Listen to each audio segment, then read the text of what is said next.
Good morning, everyone, and welcome to our Sunday service. I'd like to start our service this morning off by lighting our Christ candle. And as I light this candle, I invite you to hold the light that this represents as the light of your Christ self, the light of your being, the light of that Spirit of God within you.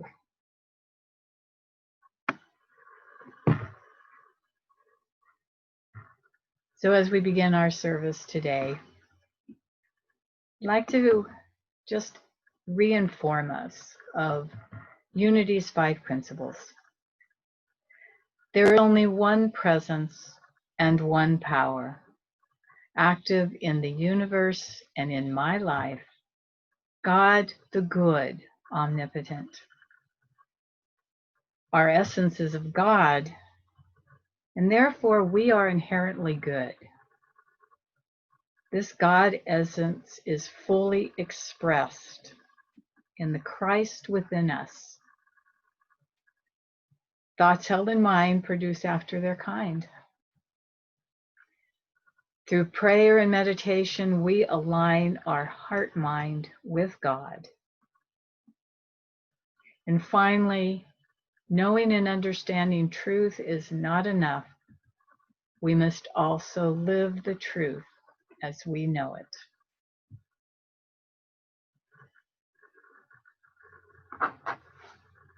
And so now we'll do a reading of the daily word. And actually, my daily word reading for today is from April 25th. Pray for others. My prayers bless others and uplift the world. Let's just close our eyes for a minute and take those words in. My prayers bless others and uplift the world. With so much struggle and strife in the world today, prayer is a powerful blessing for all of humanity. Each person has the opportunity and responsibility of making the world a better place for everyone. When we recognize God's presence and power within our hearts and minds, we begin to express our spiritual nature more fully into the world. I take my mindful, intentional thoughts into prayer to access a higher consciousness of peace, joy, and abundance. Thoughts become prayers when I intentionally use them thinking to bring forth a better version of the world. As my mind aligns more fully with my divinity, I embody my unique role and use my gifts, shining my light outward. My prayers support me and others as beacons of light, even during the dark times. I open my heart in oneness with all people.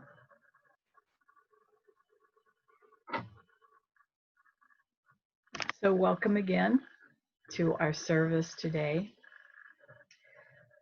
Joel Goldsmith wrote, "Spiritual consciousness is the release from personal effort in the realization that harmony is."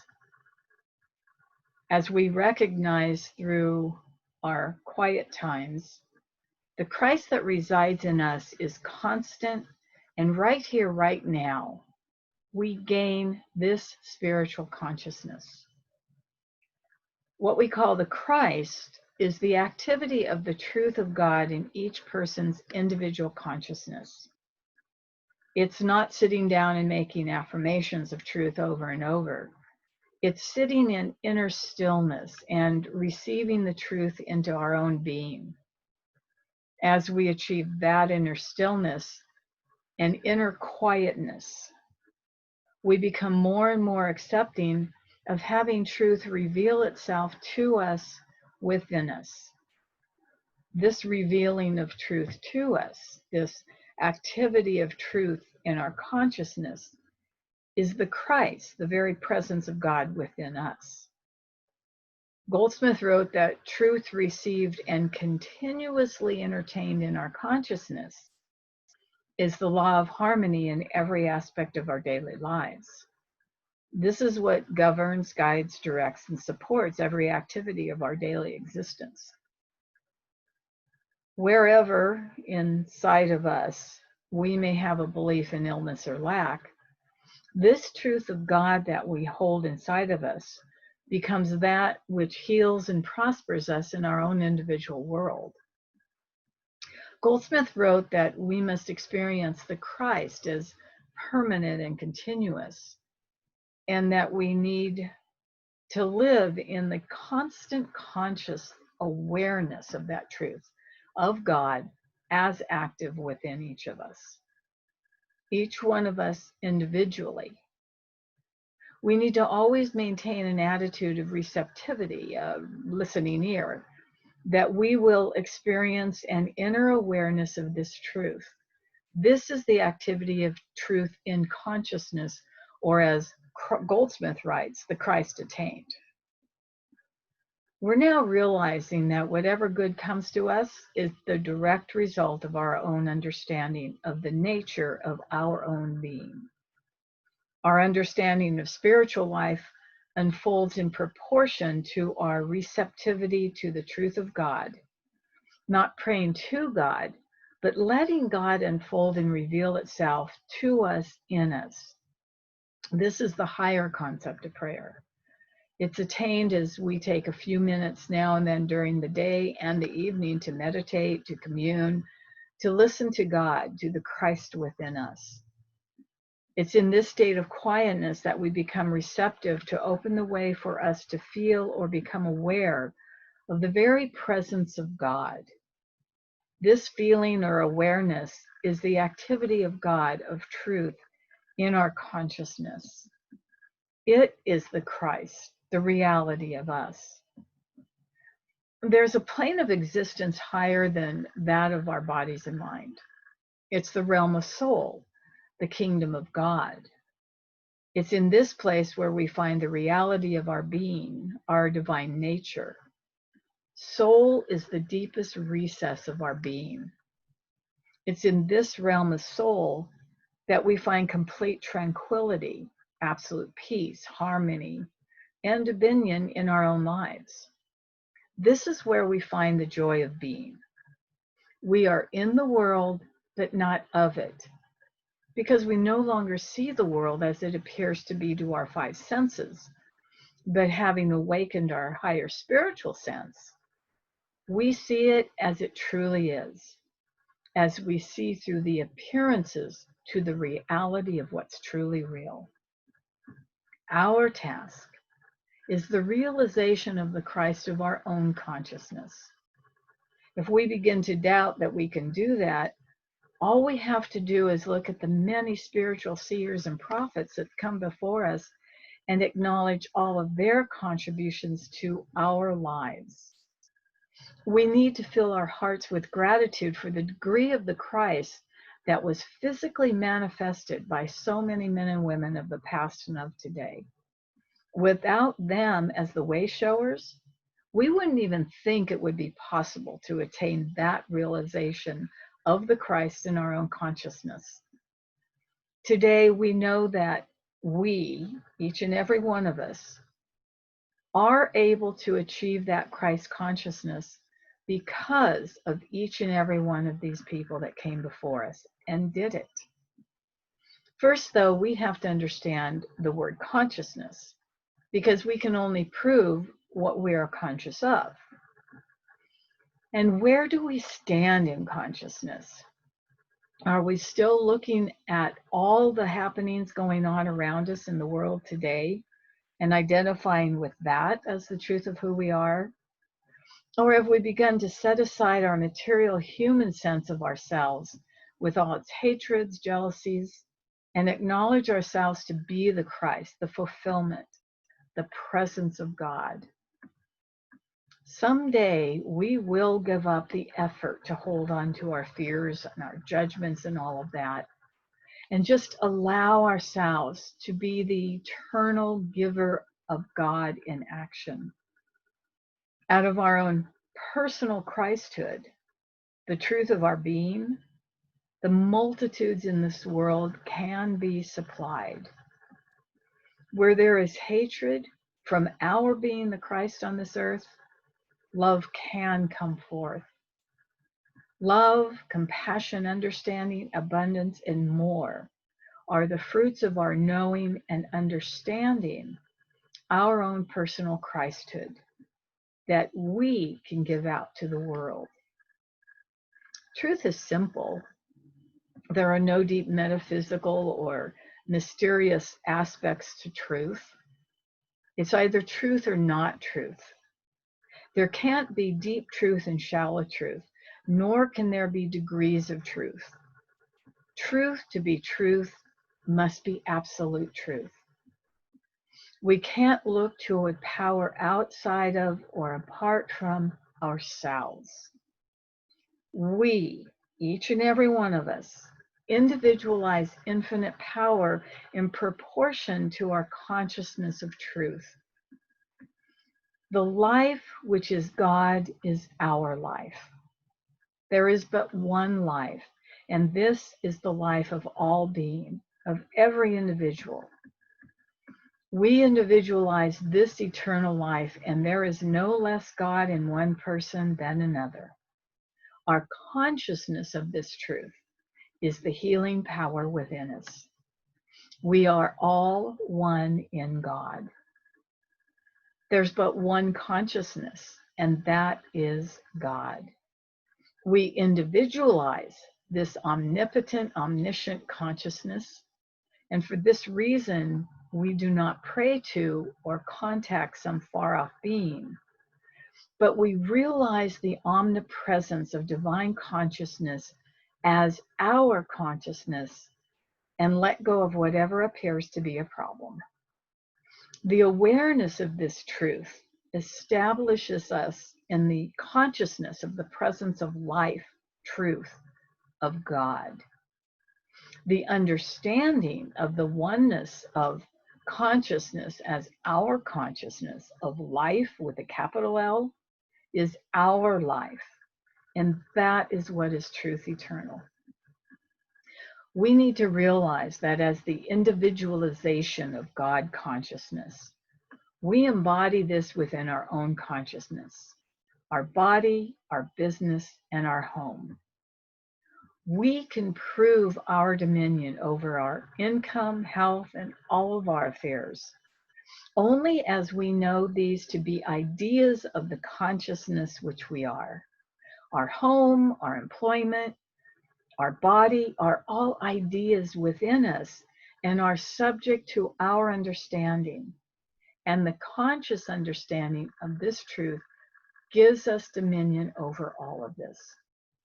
Joel Goldsmith wrote, "This does not exalt humanhood or make it divine. It wipes out humanness and reveals our divinity." He says that we can measure our spiritual unfoldment by watching whether or not we're trying to improve the physical life around us. We have to remember that life as we see it is not the one life, God, but the human limited concept of real life. Therefore, any attempt to heal, change, or correct the physical universe is evidence that we haven't developed sufficient spiritual consciousness as yet. Christ consciousness recognizes all life to be God, and each person to be an extension of that, but realizes that what appears to be material sight and sound is not that life, but merely the illusion of existence. Spiritual consciousness understands the life which is real. Since we can't meet a problem on the level of the problem, we have to rise above the level of appearance in order to bring out the harmony of being. That which is visible to the five senses is not the reality of things, although they do appear that way. Therefore, we can't think from that level. We have to disregard all appearances, and we turn from the picture before us and begin to become aware of true reality, of that which eternally is, and that is the fullness of love, life, light, peace, abundance, and harmony on this planet. We do this by turning within and meeting the Christ of our being within our own selves. Once we meet the Christ within, we sit in that presence, allowing that presence to raise our consciousness to the level in which all is done, all is taken care of, all is healed, and all is prospered. The longer we sit in that energy, the sooner we see the results in our own individual manifest world. There's a lot going on in our country and in the world today. Revolutions are happening all over, but can we really change the level of anger and hatred that we are? The Dalai Lama once wrote, "Revolution is called for, certainly, but not a political, an economic, or even a technical revolution. We have had enough experience of these during the past century to know that a purely external approach will not survive. What I propose is a spiritual revolution." So what is the spiritual revolution going on in your life? Are you able to revolt against such thoughts as anger and hatred when they come up? Are you able to say no to the thoughts of judgment and animosity that come through your mind? Are you able to move from these thoughts to the thoughts of the statement that we make each and every Sunday morning?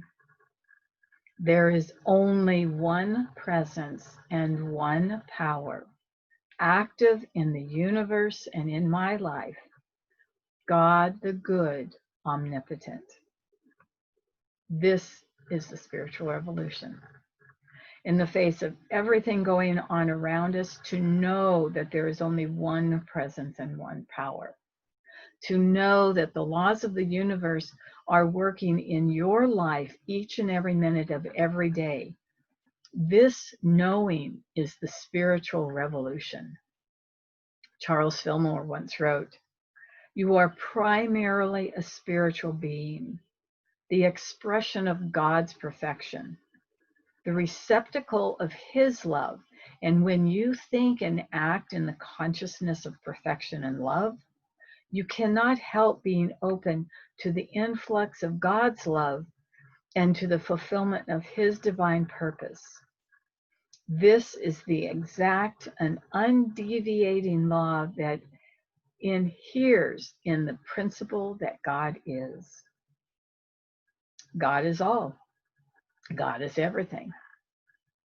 We have free will to do as we wish, and sometimes doing as we wish, we can misuse the presence and power of God. But just remember, as a man thinks, so is he. And whatsoever a man gives out, so shall he receive." That's the spiritual law in which we live. Wednesday, I shared with you these statements from Joel Goldsmith. As the masses awaken and remember that we are all one, they will comprehend in brand new ways that if a person inflicts harm on any person, place, condition, or thing for their own selfish gain, it will result not only in the suffering of others, but in their own self-destruction as well. Once they have this awareness, no one of sound mind will willingly wreak this kind of havoc in their own lives by behaving this way.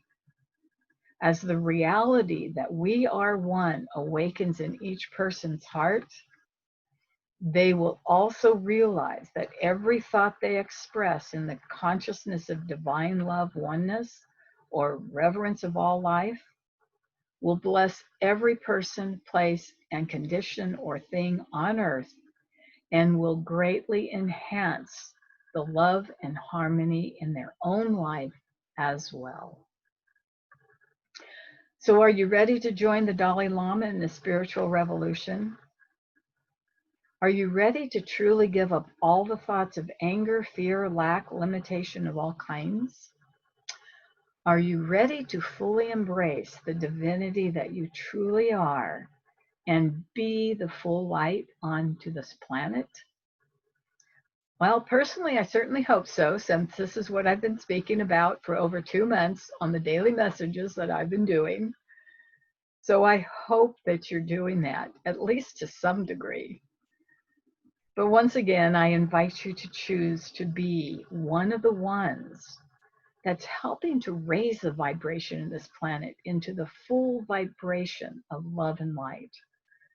I encourage you to find the time to just sit in the presence of your Christ self. Feel the energy of life and love and prosperity all around you as you allow that to permeate your entire being and see the results for yourself.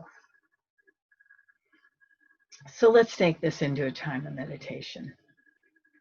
I invite you just close your eyes for a moment and take some deep breaths in and out and allow your body to relax. Just say to yourself, I am one with Father, Mother, God. The Christ in me moves through my being, bringing my life into full balance and harmony. As I send out the waves of love and light to the earth, that brings love and light back into balance and harmony to the entire planet. Each thought I think, each feeling I have, affects the entire world I live in.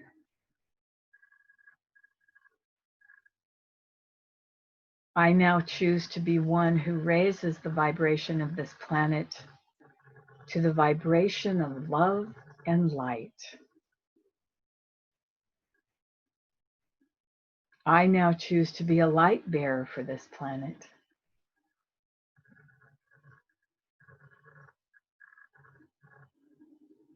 I now just sit with the feelings that this has created in me. This is the Christ of me manifesting in my own personal life.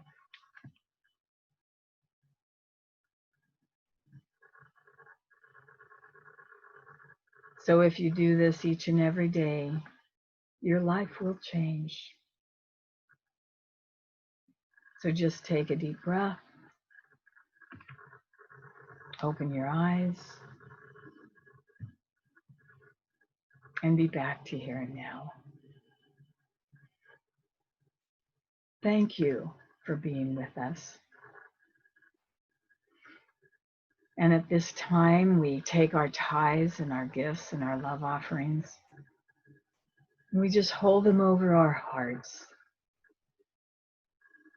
And we bless them with all of the love of the God that's in us, the Christ force in us.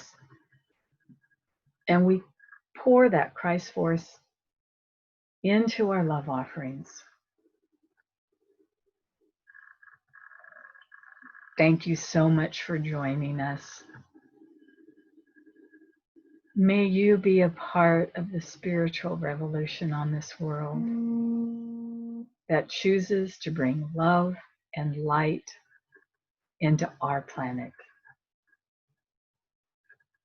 Thank you so much, and have an absolutely beautiful day, everyone. God bless.